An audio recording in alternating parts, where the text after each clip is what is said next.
ये 26 साल की एयर होस्टेस सिर्फ कुछ महीनों में 90 से ज्यादा मर्दों के साथ सो चुकी थी। आखिर क्यों?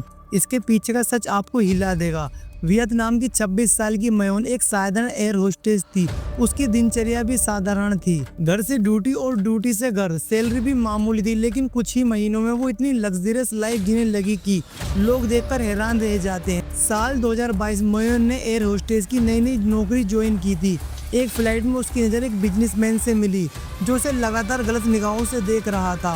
वो बार बार बहाने से उसे बुलाता और जबरदस्ती बातचीत करता। फ्लाइट लैंड होने के बाद उस बिजनेसमैन ने मयोन को अपना कॉन्टैक्ट कार्ड दिया और कहा, अगर बात करनी है तो मुझे कॉल करना। शुरुआत में मयोन ने उसे नजरअंदाज किया, लेकिन उसके मन में हमेशा के लिए एक ख्वाहिश थी, लग्जरियस लाइफ जीने की, और ये ऑफर उसे उस ख्वाहिश तक पहुंचाने का शॉर्टकट लग रहा था। आखिरकार मयोन ने उस बिजनेसमैन को कॉल किया।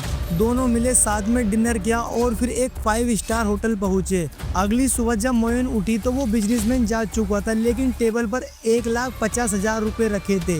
ये रकम उसकी पूरी मंथली सैलरी से कई गुना ज्यादा थी। शुरुआत में उसे इत्तेफाक लगा, लेकिन उसके दिल में अब लालच जन्म ले चुका था। यहीं से मयोन की लालच भरी यात्रा शुरू हुई। धीरे धीरे वो बिजनेसमैन से मिलती रही और सिर्फ कुछ महीनों में 90 से ज्यादा मर्दों के साथ जुड़ चुकी थी। इसके बाद उसने इसे बिजनेस बना लिया। सोशल मीडिया पर अपनी लग्जरियस लाइफ दिखाकर उसने दूसरी एयर होस्टेस और मॉडल को फंसाना शुरू किया। कुछ ही महीने में उसके अंडर 30 लड़कियां आ गईं और हर डील से वो लाखों कमाने लगी। लेकिन 9 अगस्त 2023 को वियतनाम पुलिस को सूचना मिली और एक होटल पर रेड पड़ी।